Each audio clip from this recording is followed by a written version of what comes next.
Stand by.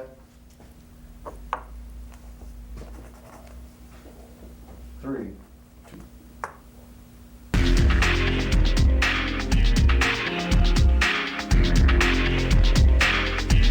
This program is rated R for intense rational discussion and comic mischief.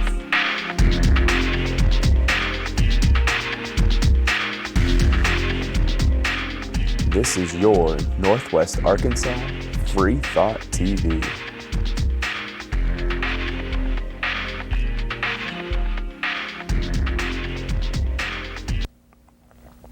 Hello everyone, welcome to Freethought Northwest Arkansas. I'm your host Donald Morton.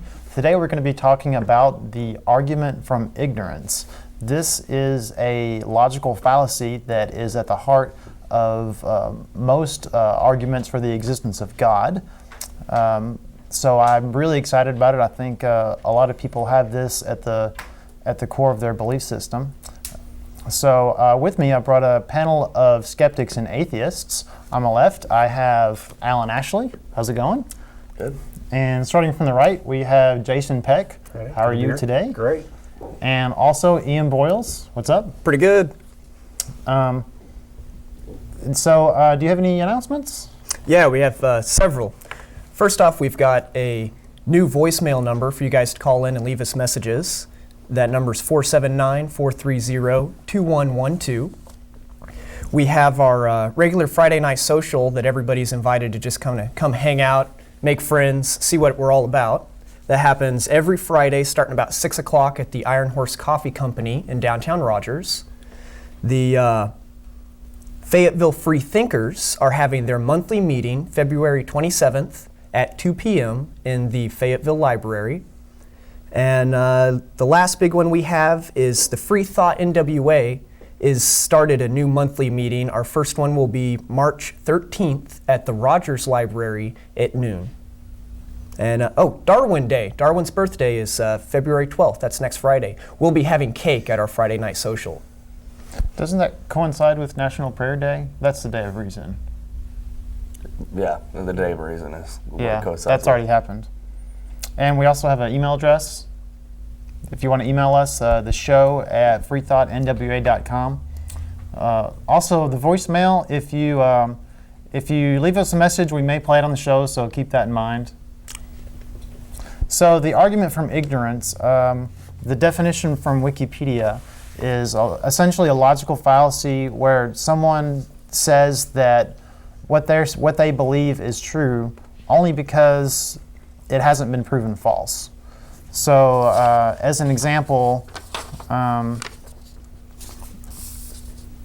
me see, the watchmaker argument, say someone is walking along and trips over a rock and they ask themselves, where did the rock come from?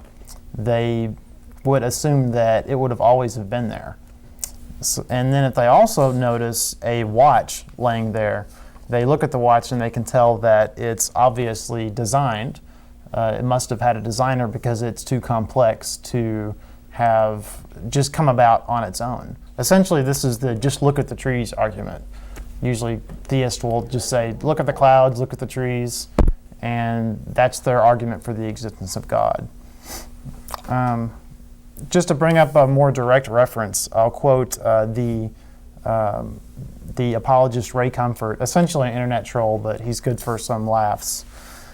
He said, "First, I would say that I can prove that anyone who looks at a building and says that he doesn't believe that there is a builder is a fool. This is because a building is absolute proof that there is a builder. Buildings don't build themselves from nothing. Only a fool would believe that.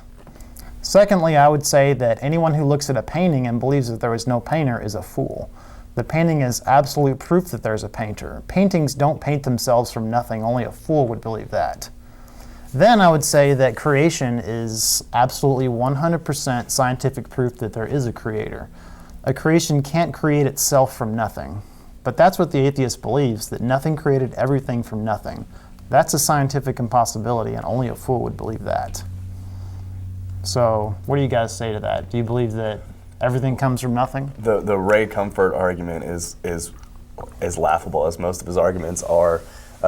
The thing we know about paintings is we can take part and we can do scientific research on painters as they're painting paintings. We can't do that with the God that they claim created everything. And that's the one big hole in that whole thing. If God created the universe and he's just always been, okay, he's just always been, why can't the universe just have always been? Because I've seen the universe, at least chunks of it, through the Hubble telescope, and I've yet to see God ever. Right, that gets into the first cause argument, and I agree with that too. But essentially, it's a burden of proof problem, because they say there's a mystery. Like, how could the trees have come into being? Because it's very mysterious and complicated. If they can't think of an explanation for how it could have been, then it must be God. Right, But that's not how it works. no, it's the person making the claim has the burden of proof. And so it's not up to us to disprove everything that they say. If you're making a claim that the moon's made out of cheese, you need to find some way to try and prove that. Don't just say, well, what else could it be made of, right? And it works both ways too. Say if we were to assert that we know 100% that there's no God, it would be up to us to prove that assertion. So essentially an argument from ignorance can go both ways. As long as you are citing the lack of evidence that the opposite of what you say isn't true, then you just assume what you believe is true. But that's not how it works. You need to prove your assertion, or if there's not enough evidence to decide one way or another, just withhold judgment. Well, and we've touched on this in the first episode on what an atheist actually believes and doesn't believe. And like you said then, it's a fallacy, but it's assumed that we emphatically claim that no, there is no God, and we don't. We just say that we don't have any reason to believe in a God. So it's not necessarily so much that we're saying something can't be or isn't. It's just that until you have a reason to believe in something, why would you believe in it? I mean, if I don't have any reason to believe that we use the unicorn example. Somebody says, well, you don't know for a fact that there aren't unicorns in your backyard or your closet right now. No, I don't. But I don't have any reason to believe that there are. So, Now, you mentioned that, the proof for or against God. Now, having read and learned and studied what I have about, and I'm going to use Christianity in this example, the Bible, to me, it's pretty obvious that there is no Christian God. The God presented, the deity presented in the Bible is a fairy tale, like Thor and all the other gods that we've come up with. Now, whether or not there's a higher power, I can't argue that. Higher power could be the giant floating space amoeba that's evolved way past And none of their arguments refute that at all. Right. The watchmaker argument doesn't say that it's not a flying spaghetti monster or it's not an invisible pink unicorn. It just says there's a God. Mm-hmm. I mean, it could be Islam, it could be Judaism, it could be anything. Something else that kind of goes to that, and I'll bring it up and talk about it. You were talking about how you can't really, someone makes a claim and you have a flying unicorn, flying pink unicorn or whatever. You have to make evidence to prove that. Here's an excerpt from Carl Sagan's book, The Demon Haunted World, Science as a Candle in the Dark. And this excerpt is called The Dragon in My Garage. A fire-breathing dragon lives in my garage. Suppose I seriously make such an assertion to you. Surely you'd want to check it out, see for yourself. There have been innumerable stories of dragons over the centuries, but no real evidence. What an opportunity. Show me, you say. I lead you to my garage. You look inside and see a ladder, an empty paint can, an old tricycle, but no dragon. Where's the dragon, you ask? Oh, she's right here, I reply, waving vaguely. I neglected to mention that she's an invisible dragon. You propose spreading flour on the floor of the garage to capture the dragon's footprints. Good idea, I say, but the dragon floats in the air. Then you'll use an infrared sensor to detect the invisible fire. Good idea, but the invisible fire is also heatless. You'll spray paint the dragon and make her visible. Good idea, but she's an incorporeal dragon and the paint won't stick. And so on. I counter every physical test you propose with a special explanation of why it won't work. Now, what's the difference between an invisible, incorporeal, floating dragon who spits heatless fire and no dragon at all? If there's no way to disprove my contention, no conceivable experiment that would count against it, What does it mean to say that my dragon exists? Your inability to invalidate my hypothesis is not at all the same thing as proving it true. Claims that cannot be tested, assertions immune to disproof, are veridically worthless.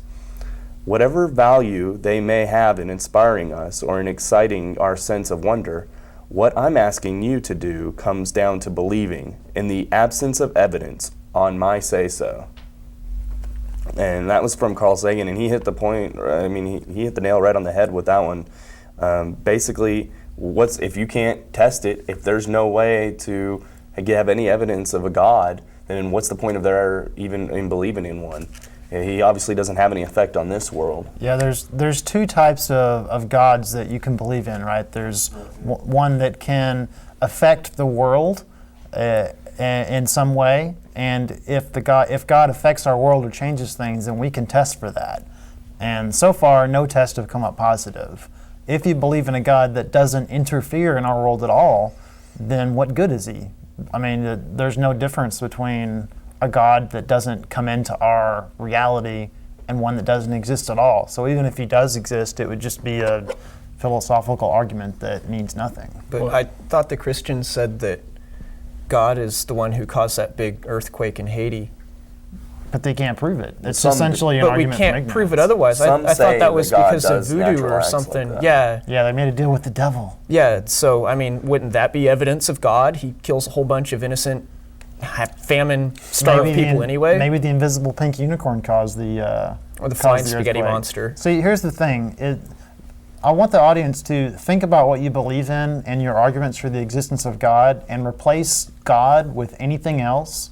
And if it still makes just as much sense, it's probably not a good argument. Well, and the other Carl Sagan quote that reminded me of, that we all probably have heard before, is extraordinary claims require extraordinary evidence. So if you're going to make a claim as big as something like God caused the earthquake in Haiti, which seems absurd to any rational thinking person, but if that's what some people have said, you better have some big evidence. Not just, well, there was some witchcraft going on there, or whatever it is that Pat Robertson said. I didn't even pay any attention to it. Another thing that kind of dovetails into the argument from design and the watchmaker argument, getting into the evolution thing, is the irreducible complexity. Most of the reason that people believe in God is they look around and everything is so complicated they can't see how it could have come to be, so they just assume that there must have been a God. So that's what they try to say for evolution too. They try to say it's too complicated to have just existed, which that's not what evolution says. So they look around and they try to come up with something that's so complicated that if you remove any little piece, it would be useless. Essentially irreducible complexity. But bacterial flagellum, that's what it... Yeah, irreducible complexity falls on its face when you start talking about pieces being removed through evolution. It has been proven that not only do attributes and organs and stuff like that get created through evolutionary process, it can also find things no longer useful. And the irreducible complexity, if you do take a piece out, it falls on its face. They don't consider that maybe there was something there in the intermediary that held it all together until it had evolved its final form, and then when those were no longer, or had another use, or had a completely different use that maybe we're not aware of now, we or see maybe that we are. We see that with the appendix. I mean, the appendix had a completely different use, and it was considered to be no longer to be used, and they actually found that it is still being used, but not for its original use. It's being used to hold bacteria in your digestive system. But because they can't think of any other reason why something could have existed, they can't think of a way that it could have been simpler, they just assume this is irreducibly complex. And they try to say, if you can't prove that it's simpler, then I'm going to assume that it is. But really, it's their burden of proof to prove that it is. The sad thing, though, is a lot of this stuff has been scientifically proven. I mean, yeah, when Darwin wrote his great book 200 years ago, or 150 years ago, it was a bunch of theory, and a lot of it has changed since then. But it's changed because we've learned new things. Like, we didn't even know what genetics were. We didn't hadn't discovered DNA yet when he wrote his book. And so much more stuff has changed and been adapted and studied and researched and proven through demonstration how it functions. And a lot of these religious people refuse to acknowledge that this has been done. We know how this right here works. And an ancient myth that you guys read about in a book that's 3,000 years old, how can you still stick with something that's just stupid when we have not just evidence, but scientific research, proof to show how this does work? Well, and people don't understand what the word theory means in science. It doesn't mean they don't want to learn it. It doesn't mean it's a guess. And I use the example of gravity as just a theory, and invariably people that aren't familiar with science will just laugh at that and say, no, it's not. It's a fact. If I drop a ball, it hits the ground. And I say, that doesn't prove gravity. That proves if you drop a ball, it hits the ground, right? Gravity is a theory, and it was first proposed by Newton and later expanded on by Einstein and his special theory of relativity. But the point is, it's a theory, and basically a theory is just a broad explanation for how a set of facts fit together. And we know more information about how evolution works than we do on how gravity works. Yeah. And it's kind of sad that most people don't know everything that we know about evolution. Right. There's a lot of information about it, but the general public isn't aware of it, so they just assume that it's not Well, true. in America, I mean, by majority, the statistics will show that in this country anyway, the majority of people don't believe that it's true or scientific, that evolution is true or scientific. It's just something that scientists have come up with apparently to screw with religion. And they don't want to learn it. And I mean, think about how many public schools are still, specifically Texas, they want to not just teach creationism, but take evolution out. Yeah. I mean, in our own country, where they want to take established facts out of a science class and replace it with ancient myths. Well, and they're doing it under the guise of, quote unquote, teaching the controversy, right? But there is no controversy. I mean, there's not a single reputable scientist anywhere that's qualified in the field of biology or anthropology that buys on intelligent design. It's a manufactured controversy that the religious right has come up with. And if you look at it, if you look at the arguments for intelligent design, they're not arguments for intelligent design. They're argument from ignorance of what people think evolution doesn't fill in the gaps that they want filled in. They say evolution doesn't do this, therefore intelligent design must be true. Evolution doesn't explain this, therefore intelligent design must be true. There's not a single argument that actually bases itself on intelligent design without just attacking evolution for what their misconceptions are. Say, if you can't explain how this works, then I'm going to assume that what I believe is true. And there's a common denominator on all this, and that's change.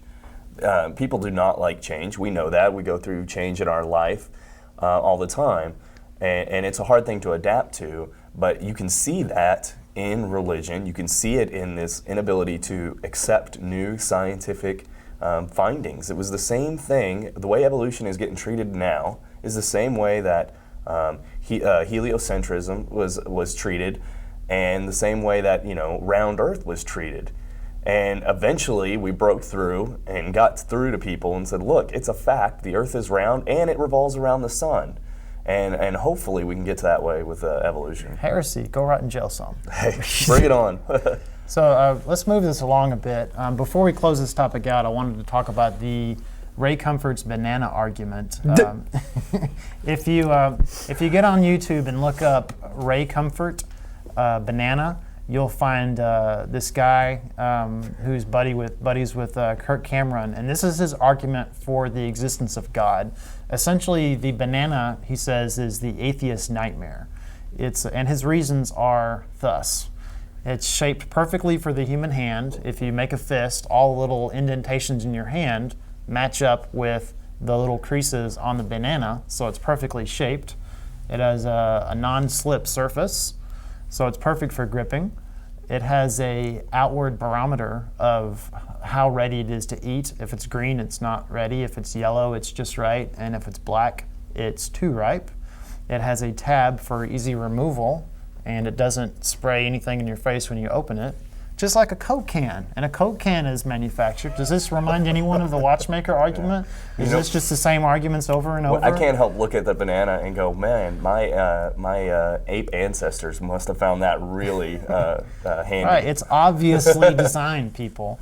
It's perforated on the wrapper for easy peeling. The wrapper is biodegradable, unlike a Coke can. Shaped perfectly for the human mouth. What a coincidence. I think not. It's pleasing to the taste buds, and it's curved towards the face, so when you're eating it, it's curved towards you. I mean, that's, I rest my case. Yeah, what more proof do you need? Has he ever eaten an orange? Those things aren't exactly made to be easy to eat. You just destroyed the whole argument in one sentence. I just said all that. The funny thing is that the banana was not always like this. Like, we humans created this. Bananas in nature are nowhere near like this, and they're nearly inedible, and they have seeds in them. And if it wasn't for artificial selection, which is pretty much what you're talking about there, a lot of these things have been evolved over time through natural selection, right? So if we were out in the wilderness and we saw that on a tree, and then we saw one like you just described on a tree, we're going to probably go for that one. So that's going to help that plant species along in a way, because it's going to help to fertilize it and scatter the seeds and everything else that animals do to cause plants to proliferate. So kind of an interesting story along the line that I've heard of recently was there's a fig tree that a wasp lays its eggs in this fig. But if the wasp does not pollinate the fig tree will drop the fig fruit that the wasp laid its eggs in to the ground for the wasp's eggs to die. So there you have kind of a symbiotic relationship where the wasp knows that if he doesn't pollinate the fig tree, his offspring aren't going to make it. Wow. Now, I just wanted to add, a lot of people don't realize that a banana and the majority of the fruits and vegetables that you purchase in a store have been so interbred for specific traits, specifically this one to be yellow and all the stuff he just named, bred by humans, that they're all sterile. You can't plant an avocado seed and grow an avocado tree anymore. The seeds are sterile. There's no viable seeds in this. Those little bitty black things in here that are seeds, they will not grow a banana tree. And seedless grapes, seedless oranges, we've all had these. These are man-made creations. They're not natural in any capacity.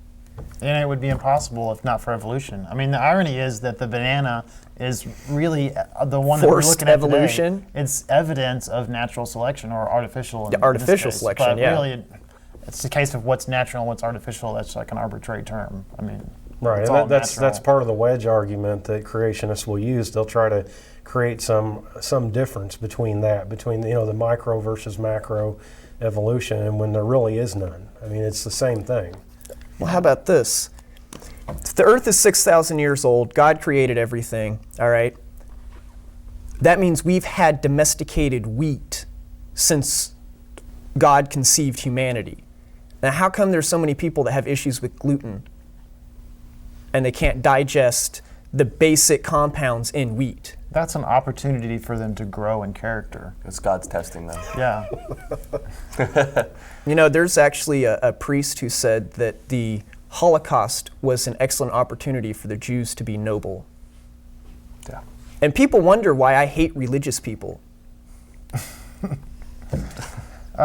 So another example of this argument, essentially the watchmaker argument and the banana thing are the theists' version of the argument from design, and atheists have come up with a number of contemporary corollary stories. The Dragon in My Garage is one of those.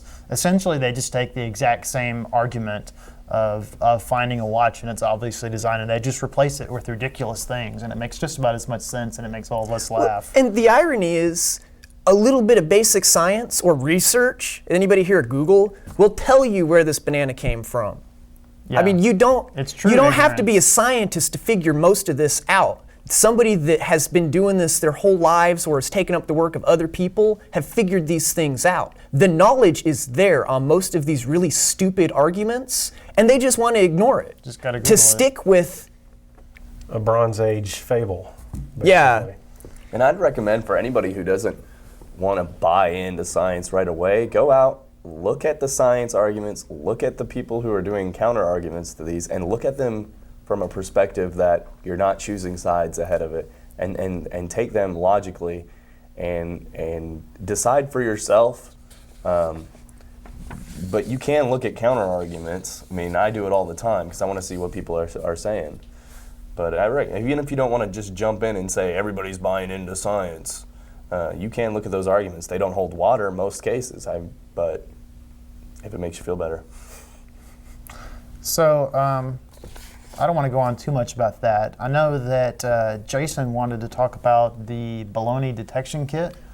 I do. I'm curious to hear about that. This kind of, it was a good segue that you kind of went in, a good way to get into this, Alan, because the Bologna Detection Kit is basically a tool that we can use to evaluate new claims. And so for my segment today, I'd like to talk about something we call the Bologna Detection Kit. Now, this is an idea that came from a famous scientist named Carl Sagan and was later made into a video, which you can find on the internet, by Michael Shermer of Skeptic Magazine. We live in the information age, and information is everywhere, obviously, around us. In fact, I like to jokingly say that I suffer from a condition called infoglut. Get it? Yeah, okay, it's not that funny. Anyway, but with so much information, how do we decide what to believe and what not to, right?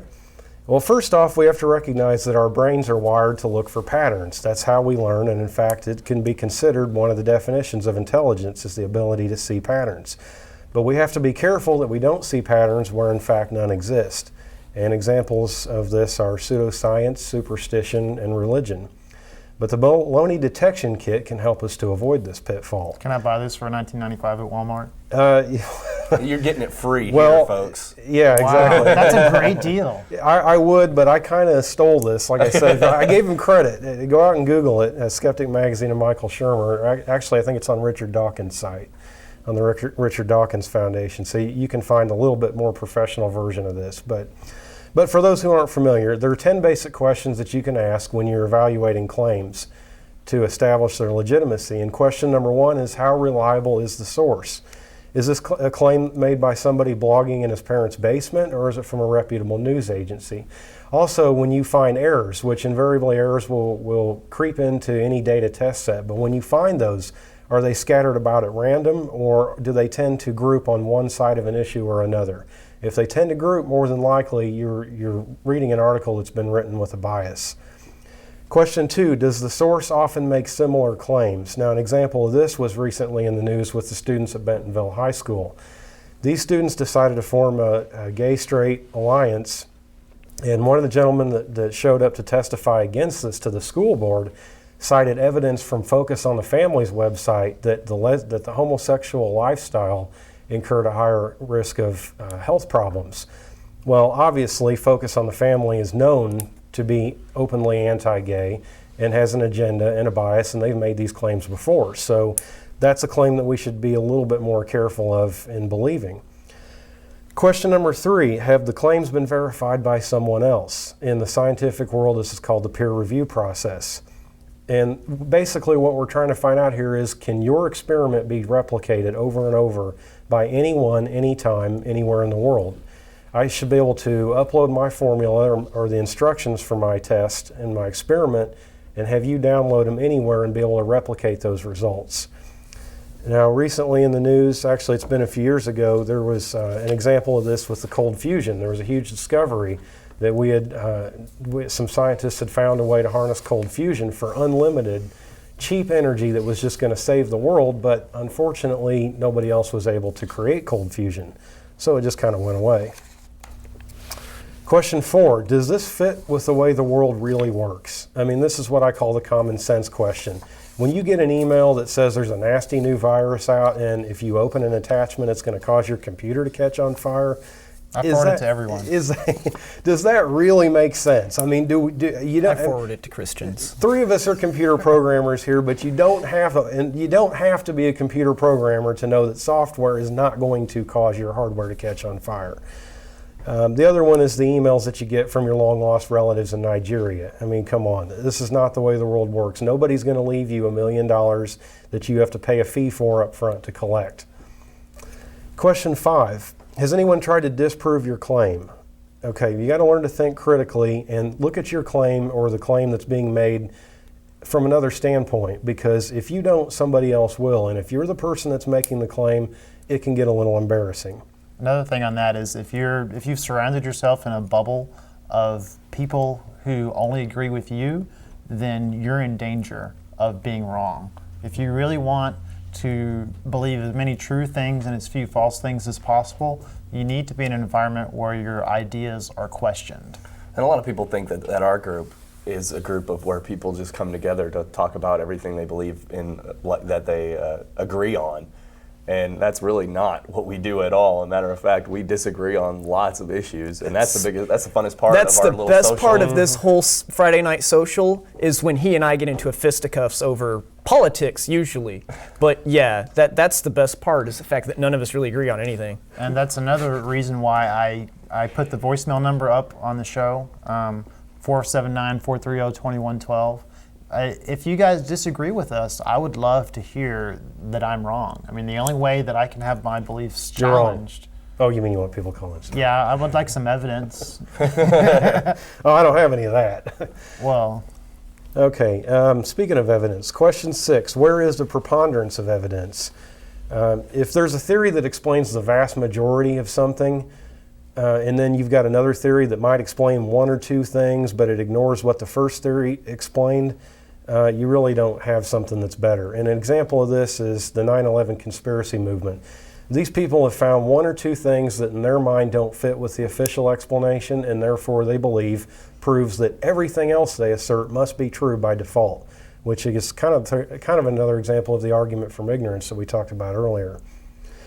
Question 7, is the claimant playing by the rules of science, or does he have an agenda?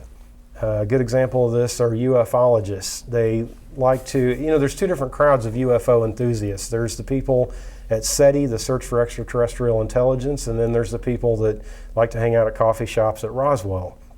But they approach this from two very different angles. The people from the coffee shops are really not interested in science. They're not trained. They don't think critically. They just tell stories. The people at SETI have instruments and they evaluate claims objectively. If they have a theory, they want to test the theory to see whether it's valid, and so far they haven't found anything. But they're continuing in those efforts in a scientific method. Question 8, is the claimant providing positive evidence? It isn't enough to find holes in someone else's theory. You have to have evidence in favor of your own. The intelligent design community likes to find a few things that they don't think is explained by evolution. There's a gap here in the fossil record, or we don't have a link from this species to that one.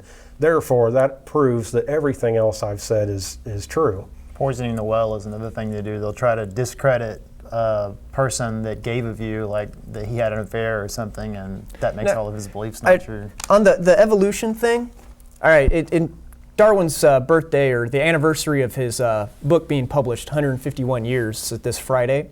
Now, he came up with this theory of evolution, this idea, this concept, put it in a book, right? And that was 150 years ago. Which he wasn't the first one to come up with it, of course. Since then, in 150 years, back then we didn't have genetics. We had no clue about it. We didn't know how most anything in biology really worked. We just kind of cut open animals and sometimes people to figure out what it looked like on the inside and didn't have half the organs named. Since then, we've discovered genetics. We've discovered all kinds of stuff that we can research and look at. How much more stuff are we going to find out in the next 150 years that right now we just can't think about? Quantum mechanics is a pretty new concept in theory. You know, we put people on the moon using Newtonian physics, which is pretty old, but GPS runs on, what is it somebody said? You mean the OS?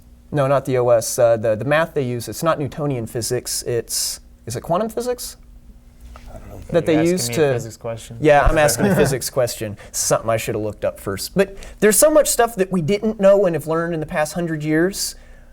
Just because we don't know right now doesn't mean we're not going to figure it out in the next 100 or 1,000 years, provided the Christians don't drop bombs on all of us and kill us all first. Right. And back to the not willing to change. It's okay to change your view on something if you have new evidence. Which is what science does. Exactly. It's also okay to say, I don't know. Yeah, It's actually good to say that, because if you if you're so afraid of not knowing something that you just accept an answer that you think is cool, you're in danger of adopting a false belief. Well, that's the best part of science is there's these people that go, I don't know, how does that work? And most scientists are genuinely interested in figuring out how this or that or whatever functions. The physicists at CERN, they want to know how the universe works. They don't make stuff up. They work, and I mean, it's an exciting thing to get into, to find out how this, that, or the other thing is put together, what dark matter is, and all of this stuff. And they don't know, and that's why they're doing this, to find out. And people that just assume that we don't need to know are kind of holding back the rest of our species. And that's the danger of believing in a religion, is that if you adopt a belief, you don't know if it's going to be true. You're not going to question it. Like, say, this massive curiosity that you talk about that drives scientists. How does this get created? How does this work? If you just say, well, it's God, that's just, that You just quit, you're done. You've It's just God. taken a pill to soothe your curiosity and make it go away. Now that you have an explanation, you don't have to look anymore. But if you say you don't know, then you really want to know, you can go through the effort to figure out how it actually works. Here's a decent example. Let's say that you've got a dog and your dog gets hit by a car. Now, because you know everything and you pray every day, are you going to take your dog and try and fix the leg itself? Or are you going to take it to a veterinarian who has studied the anatomy of animals, and that's what they do for a living? They fix pets. Same thing with a doctor. If you have a brain tumor, am I going to let Donald work on it because I have faith in him? Or am I going to go to somebody that's what they do? Why is it so hard to just go, you know what, these scientists, this is what they do? And they might only work on this one little portion of this gigantic puzzle, but they've devoted their life to figuring this one thing out. I'm pretty sure that they've got a better concept than I do. Some people will not take their dog to the vet. They'll just, like, it's happened, people have let their kids die. Yeah, because, good point. I mean, it's happened, many stories last year occurred where people let their kids, when they got sick, they just prayed over them instead of taking them to the doctor, and they died. But and the stories keep happening. It's just last week another story came out of somebody let their kid die. Interestingly, though, nobody prays for amputees to be healed. And that was a video that was, I think you had on There's your a Facebook website, recently. why God doesn't heal why God doesn't. Why won't God heal amputees.com? Right. For some reason, nobody prays to have an arm regrown. They just go by Because by in a the back of their prosthetic. mind, they know that that's not possible. Any of the miracles that God can commit have to be something that that you can't prove one way or the other. I did the same thing when I was into witchcraft.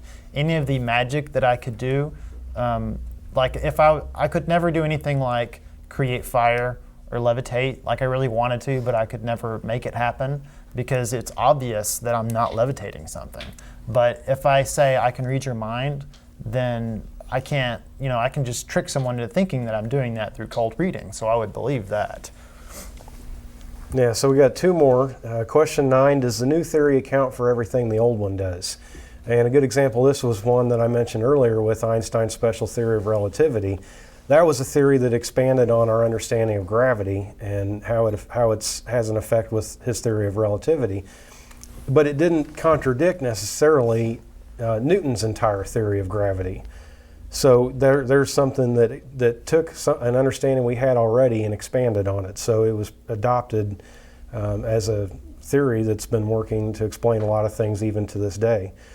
Question 10, are personal beliefs driving the claim? My favorite example of this is the Discovery Institute, which is a famous Christian institute that's dedicated to quote-unquote proving or promoting, I guess, I don't know what they say, intelligent design. They obviously have an agenda, and they've made up their minds in advance. They formed a conclusion, and then they go find the evidence to back it up, to fit their agenda. But a true scientist should look at a problem with this from the standpoint of I don't know, and gather all the evidence and then form a conclusion. So the Bologna Test Kit is a great way to evaluate basic claims. It's based on the scientific method, which everyone believes in when they get on a plane. Most people would not get on a plane if they knew that it was built just by praying that the formulas to build the plane were correct. No, it needs to be tested. It needs to be built according to mathematics and reason and logic. But for some reason, as we mentioned earlier, when it comes to even their own children, they don't trust science to heal them. And a majority of people in this country don't trust the scientific method to establish the origins of where our species came from. But in fact, there is no better way for detecting baloney of any kind than the scientific method.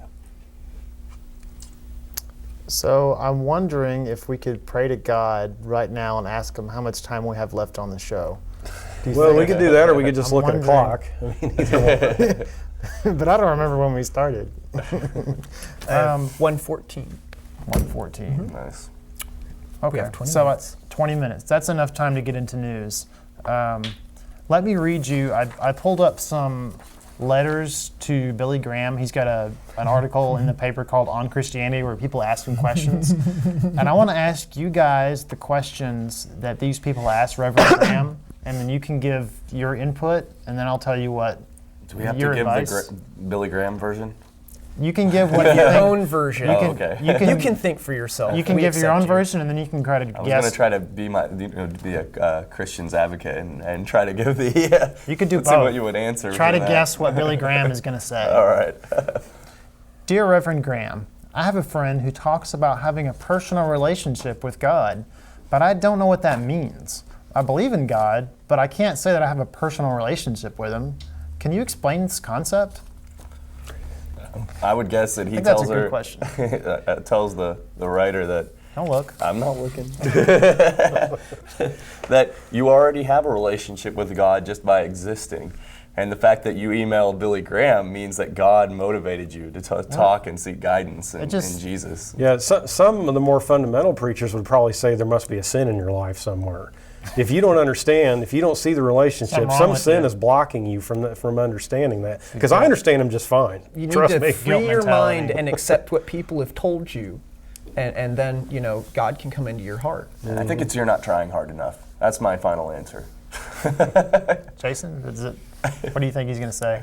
Oh, Billy Graham I don't think would be as fundamental, as or mean-spirited as to say what I said earlier. So probably he would say, look all around you, he's in the trees, he's in the air, he's kind of like what we talked about earlier with the dragon, it's a feeling, it's something intangible that you can never really prove or disprove, and then most people just out of guilt, they don't want to admit, well, I don't see this God thing, but that must mean there's something wrong with me. And so they'll just say, yeah, that's it, I see it. If you don't feel God in your heart, then obviously your faith is faltering. Your belief in God and the beauty of God and Christ and all of that is that it's not based on science. It's all about faith. And if you don't have the faith in our great Creator, then you're stumbling, and you need to do something to regain some of that faith. Probably read more of your Bible. It just seems to me like if you have a personal relationship with someone, you have to actually be able to see them and interact with them. And I don't know. if you- I haven't had a personal relationship with an invisible friend since I was like 3 or 4, I think. And I know that it's just their they start listening to their inner voice, and they somehow rationalize that that's the voice of God, but I just can't believe that.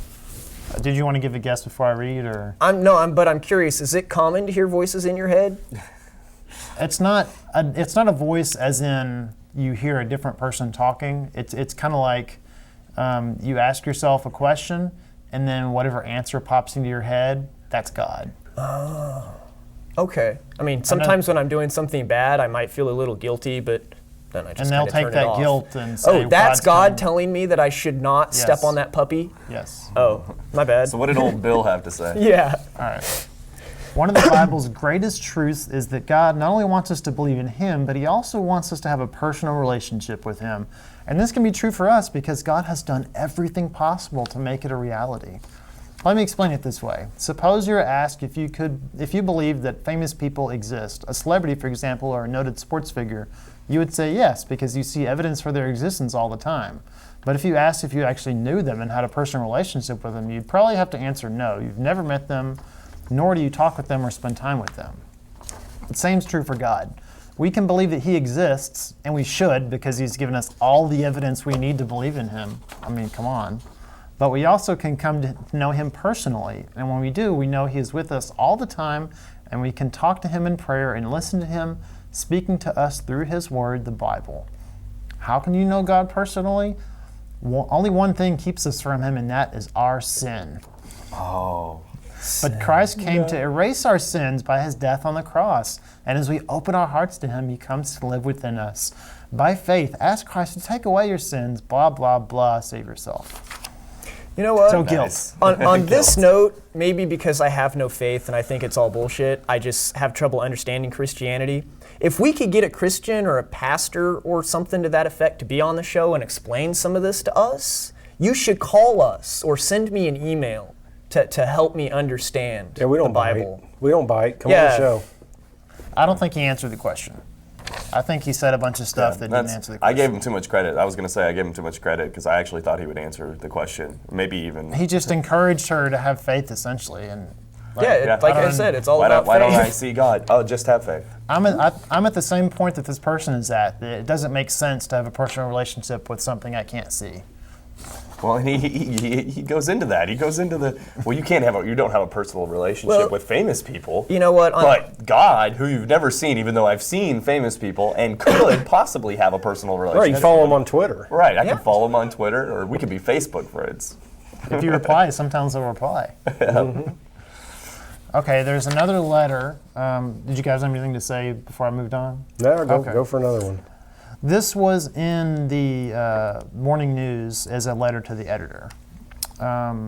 Regarding Carl Hansen's letter about freethinkers in the Christian community, yes, the Constitution gives us equal rights, but have you noticed that many Christian rights have been or are being taken away from us one step at a time?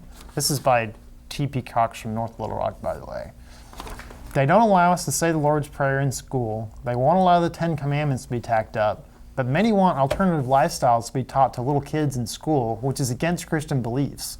Christmas is about Jesus Christ's birth. Without Christ, there would not be a Christmas to celebrate. By the way, my 6-year-old is being proselytized in kindergarten by other 6-year-olds. Well, I think we need a whole show to tear that letter apart. Yeah, don't I even was know where just to thinking, start. you know I'm what? not done. Do you people there's even more. understand where Christmas came from? It has nothing to do with the birth of Christ. Right. It actually has to do with the pagans and the church trying to convert pagans. That would be the easiest, shortest explanation. Winter solstice Right. from Sol Invictus. And I if think. you dumb shits really think that Christmas has anything to do with Jesus, you're dumber than we think. I mean, it's funny. They want to take this. Well, I can't put my religion everywhere and impose it on everyone. So my rights are being imposed. Well, it's like, hey. this paper doesn't have anything on it. It's not an atheist paper. It's not a Christian paper either. But it's not imposing on the Christians' right because it doesn't have Christianity. Well, it's written all neutral. over it. It's the concept of neutrality is what Hold people on. don't And understand. neutrality What- is against Christian rights. What happened to religion and your relationship with God being a private thing? Why do I need to know what your relationship with God is or what your 10 Commandments are? That's your business. Well, The best and- advice in the and- Sermon on the Mount was pray, step into the closet and pray. And the other thing don't is, pray out in public. some of Yeah. the other things that he said in there are just flat out not true. Students can pray in school, Yeah, and that's a exactly. First Amendment right that I support, and I think most of You our just group can't would. force You just everyone can't to do it. right? And I wouldn't want my kid forced to pray, And these Christians wouldn't want them forced to pray Muslim prayers either. Exactly. I They mean, wouldn't- what or Jewish prayers or What about anything. the groups in school that pray around the flagpole? I mean, that's if it's student run. You know what? They have every right to do that. I agree. If it's faculty saying now all you kids need to come in, to the gym, we're going to have a meeting and we're going to all pray before we start. And that meeting you have mandatory. You can't do that. yeah. So it sounds like he's complaining that his right to force his personal religion on everybody else is being eroded. And I missed that one in the That right does. Constitution. It's Yeah. the Establishment Clause doesn't really read that way. Actually, on the point of the Constitution, I want to let the majority of the people in Arkansas be aware that if you've actually read your Constitution, the only reference it makes to religion, really in general, with the exception of the First Amendment, is that there will be no requirement to demonstrate your religion to run for office, which actually in Arkansas, the Arkansas Constitution requires you to demonstrate religion to run for office, which It's been proven. It's been proven unconstitutional already. yeah, but it's still in there. Right. But you actually read your Constitution, the whole thing, and I think you'll realize that that doesn't say anything about us being a Christian nation or anything to the effect that Christians are better or that it's required to be taught.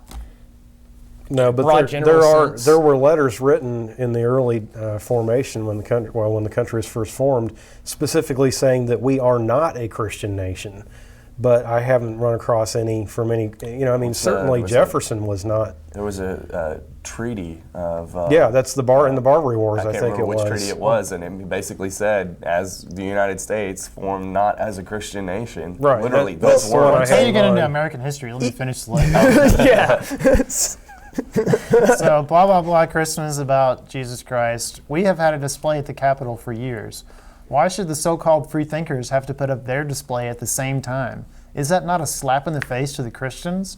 It seems as if they want their rights, but they don't want Christians to have any. Well, now, that goes one extra step, too. That's beyond what we were just talking about. That's not...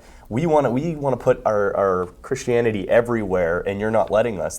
We already have our Christianity there, but we don't want you to let you put your religion anywhere. And the Or lack irony of. is Lack of. technically that really shouldn't be there. A nativity scene should not be on public Capitol grounds. If they give equal opportunity to every other religion, so then I'm fine if with it. the state is going to allow, make an exception and allow one religion to present itself on public property, they need to be equal to all beliefs and let everyone, if they want a flying spaghetti monster statue on the courthouse steps right next to the Ten Commandments, okay. Otherwise, none of it. Just like when the people won in the election not to place orphans in the home of two people living together unmarried, it seems like the ACLU of Arkansas and other free thinkers are fighting to take the rights of people away from us by going to court over it when the people of the great state have already voted. Well, not to worry, someday they'll be rid of us when Jesus comes and we're caught up to meet him. But do you know the sad thing? The devil and his angels will be in control then. No Jesus displays, no Christians, no Christian displays. It is not your right to tell people what they can and can't do with their lives. That's just how it is. Sorry, you'll have to get over it. In the example of the homosexuals and or I think he said alternative lifestyles, that's not the only reason that he sees that as a religious issue is because of his religion. I mean, the fact that alternative lifestyles are being taught in school is not an endorsement of a religion. It's teaching kids human sexuality, which is a fact of life. Right.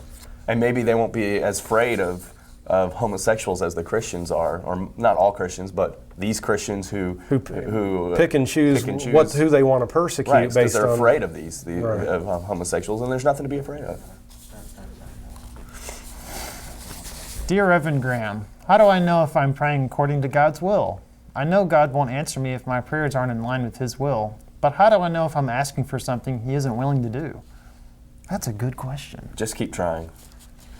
So if I have a question and I present it to God and I don't ask him the right question, he's not going to answer me? You don't ask it the right way. Well, I mean, if it's not in line with what he wants you to ask him. I know you've read the Bible cover to cover. I have a couple times, and you better watch your step because God will just strike you dead or turn you into a pillar of salt or give you hemorrhoids or any number of nasty things. You phrase a word the wrong way. Buddy, look out. No, give me the pillar It's of salt. It's not the just that he's hemorrhoids. not going to give you a new Xbox. He might just strike you dead. It's the same thing like we were talking about before with controlling the traffic lights. If it doesn't turn green when you concentrate on it, then you weren't doing it right. Yeah. If you pray for something and it doesn't happen, You didn't do it right. God didn't want it. But if or it does happen, then that's proof. Well, Right. And you have the idea of he'll answer in yes, no, or ask again later, like a magic 8 ball. Right? I've heard this from Isn't like the Christians. definition of stupidity doing the exact same thing over and over, expecting different results? Insanity. Yeah, Yeah. but that works when I hit refresh on my internet browser sometimes. So what does he say? Dear MCD, one of our greatest privileges as believers is prayer, and God wants us to bring all our requests and concerns to him. He loves us, and anything that concerns us is a concern to him. Yeah, sure it is. That's why he lets everyone rot when there's an earthquake. The Bible says, do not be anxious about anything, but in everything be prayer, blah, blah, blah. That's why you shouldn't be overly concerned if your prayers are in line with God's will, because if they aren't, he won't grant them. How convenient. Think of it this way, when your children were young, they brought all kinds of requests to you. Did you rebuke them for this? Of course not. You loved them, and you wanted them to feel free to come to you. and you have the wisdom to know when to say no and when to say yes. Same is true for God. God delights in our prayers, and he wants us to bring our concerns and requests to him, but he loves us and knows what's best for us, and he can be trusted to give us only what's right. That's a really, really good rationalization. Yeah, you know what I get out of that? I get that you shouldn't pray to God. And the reason why is because it doesn't really matter anyways, because he has his will. And it doesn't matter. If you're praying with it, then he'll do it because he was planning to do it in the first place. And if it's not with it, then there's really no point in doing it. So just give up praying. It's like the old George Carlin bit. I mean, Yeah. if you pray and it's God's will and he doesn't do it because it's his will, then what's the point? He's just going to do what he wants to do anyway. Right. Good advice, Billy. Yeah. Thanks, Billy Graham. What about the bomb detecting dowsing rods that the Iraqi government bought? Did you guys remember that? Yeah, and interestingly enough, the Kansas City, Missouri School Board bought into that for quite a bit of money a few years ago too. So we see Really? this. Yeah, we see this in the news every so often. Somebody gets. Were you involved in that? Well, I went to the school district when I was younger, but no, I wasn't involved in the decision to buy those. No. But I don't know in the case of that group whether it was corruption or stupidity. Probably a combination of both. But the point is, we see this from time to time. These scams. You know, the Perpetual motion machine's another one that crops up. So what happened was that in Iraq they've got these. They're like metal boxes with a little metal thing that swings. Looks like an antenna, like an old radio extendable antenna on Right, the end of and the box is empty. It's just a box with a little radio antenna thing on it. And this is they're using them as bomb detecting devices. And people have died because this is their method for determining if there's a bomb or not. But of course, it's total bunk and it doesn't work. And they pay through the nose for it. I don't think it'd get past question 1 of the Bologna Test Kit. So at least 800 of the detectors were purchased by the Iraqi government for up to $60,000 each. And they don't work. I got a question. Which do you think is more at fault? Do you think it's more at fault this guy for this guy for taking advantage of these people and trying to sell this bomb dowsing device? Or do you think it's more at fault that the Iraqi government didn't test it, didn't do anything, and bought in wholeheartedly and sent millions of dollars to this guy in order to get these plastic boxes with antennas? In the article That's says... a tough philosophical question. I think you'd have to look at the facts of each case because... Does no one test drive a car before they buy it, or look inside the house before they buy it, or... They pray about it. Oh, they pray about it. I know people who all major life decisions are decided through prayer. And by the way, this is a good time to bring up the $1 million offer from the JREF. Yeah. There is an institute out there which we can put on our website at some point that offers $1 million reward to anybody who can prove a supernatural claim like dowsing, and somebody tried it recently. Yeah. Well, and it's the James Randi Educational Foundation, and he actually was involved with these guys and offered to the guy who was selling these bomb dowsing, hey, put your bomb dowser up on my $1 million offer, my $1 million challenge, and see if it passes the test. Never did it. Nobody's won that $1 million yet. I think actually the Fayetteville Freethinkers have an account set up for that. It's not $1 million. I think it's like $10,000 now. Yeah. That if somebody can actually demonstrate one of these dumb things, then... I've actually gone over to the JREF site, and it's actually pretty interesting, some of the stuff they hatch out with the people who claim to have these supernatural powers. Well, it's also a sad commentary on our science education that people don't understand how to conduct a simple scientific experiment or think critically to find these kinds of bogus claims. Next story. We got 1 minute. 1 minute. We don't have enough time for the next story, really. That's all right. Um, I mean, if that's all right with you, Donald. I want to do more. Tell us a story. Do we have any more Billy Graham? I like those. Yeah, I It's like kind of a like pop that. quiz. That's, I'll do the next one, and I don't think we... and then I just won't give his answer. Oh, no. Cliffhanger. We could ask viewers to email their answers. Yes, in. you guys should email us if you have any problems with what we've said today, or if you'd like to correct something we've said, or if you'd like to disagree and give us some evidence for that. Or just tell us how this smart we 1 are. minute could be filled with your email on the next show. yeah. Dear Reverend Graham, I know the Bible says that in heaven we won't have any more pain and sorrow, and I believe that, but if that's true, why doesn't God just take us to heaven right now? frankly, life gets to be a burden sometimes, and when it does, I yearn for heaven. Is it wrong to feel this way? That's why suicide's against because if you have this great place that you go and you die, you have to also convince them not to take their life early to get there. I'm going to make your life miserable now, but you can't die. That's why jihad is so popular. It's a quick way to get there. And you know what? If you're growing up in a desert, having to eat rocks because there's just not a whole lot else over there, yeah, I would totally strap a bomb on and to go get my 70 virgins. I could go for a rock every now and then with some Tabasco. Here, it's good for the stomach, digestive tract. Well, I think that's enough for the show. Email us or call us on our voicemail if you think you know how Reverend Graham would have answered the question of why don't we just kill ourselves right now. That's a tough one. It just seems to me like people who are unsure of their faith and email Billy Graham have really good questions. Because I agree with everything they say. On that note, if you're a very devoutly religious person and can't wait to get to heaven, do the rest of us a favor and kill yourself. Ian. I mean, it would Don't really... do it. Don't do it. No, looking down the road. We'd much rather Can we throw have up you the thinking. disclaimer on that one? We'd much rather have you thinking logically. Don't listen to Ian. Our next show is going to be on the 10 Commandments, I believe, and then after that we're going to do evolution. So look for those coming up. Thanks everyone for listening, and I think that's our show. I can't wait for 10 Commandments.